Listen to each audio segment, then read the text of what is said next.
আজি মই এটা স্কুলৰ টিফিন ৰেচিপি লৈ আহিছোঁ আৰু অতি সহজ হয় আৰু হেল্ডিও হয়। তাৰ কাৰণে মই কেৰাহীখনত অলপ মিঠাতেল দি পেলাই গোটা জিৰা কেইটামান দিছোঁ আৰু পিঁয়াজ দি লৈছোঁ। আৰু গোটেইখিনি ভালকৈ পিঁয়াজখিনি অলপ আধা ভজা হৈ যাব, এই ধৰণে পূৰা আধা ভজা যেতিয়া হৈ যাব সেই সময়ত মই আলু দিম বা আপোনালোকে যিকোনো চব্জি দিব পাৰে। আজি মোৰ ওচৰত কোনো গ্ৰীণ ভেজিটেবল নাছিলে, সেইকাৰণে মই আলু দিছোঁ।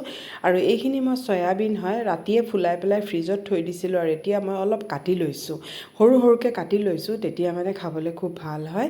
আৰু এতিয়া এইখিনি মই খুব গেছৰ ফ্লেমটো হাই কৰি পেলাই মই খুব মানে লৰাই আছোঁ। তেতিয়া কি হ'ব, চয়াবিনৰ গোন্ধটো গুচি যাব। আৰু ইয়াত দিছোঁ মই আদা, নহৰু আৰু কেঁচা জলকীয়াৰ পেষ্ট।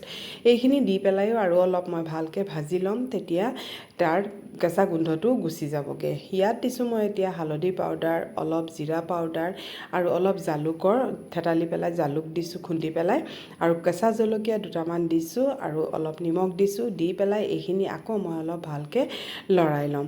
আৰু এইখিনি ইমান সহজ হয় আৰু ল'ৰা ছোৱালীয়ে খায়ো খুব ভাল পায়, সেইকাৰণে দিছোঁ। আপোনালোকে ইয়াৰ সলনি চিকেনো বইল কৰি পেলাই দিব পাৰে। মই চিকেন দিয়া নাই, মই চয়াবিন দিছোঁ।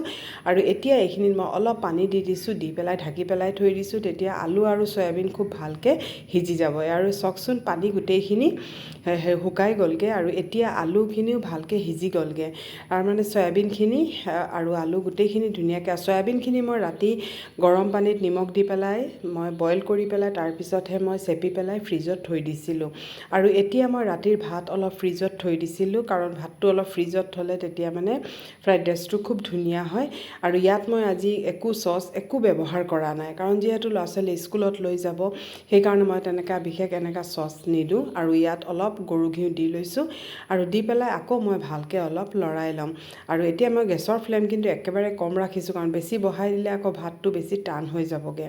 আৰু এয়া চাওক, এইখিনি আমাৰ ৰেডি হৈ গ'লগৈ। চাওকচোন কিমান জৰজৰীয়া, কিমান ধুনীয়া হৈছে। আৰু এতিয়া মই ছাৰ্ভ কৰিম। মই টিফিনটো লৈছোঁ, লৈ পেলাই ইয়াতে মই ভাতখিনি দি দিছোঁ। আৰু চাওকচোন কিমান ধুনীয়া হৈছে, ইমান টেম্পটিং হৈছে। ল'ৰা ছোৱালীয়ে খায়ো ভাল পাব, কাৰণ দেখাত ভাল হ'লে ল'ৰা ছোৱালীয়ে খায়ো ভাল পায়। আৰু ইয়াত দিছোঁ মই ফ্ৰুট, মই ডালিম দিছোঁ, বা এইটো আপোনালোকৰ মন পচন্দৰ যিকোনো হেৰি দিব পাৰে। আৰু এখন টিশ্যু পেপাৰ আৰু চামুচ দি পেলাই, মই সদায় টিশ্যু পেপাৰ ব্যৱহাৰ কৰোঁ। আৰু এয়া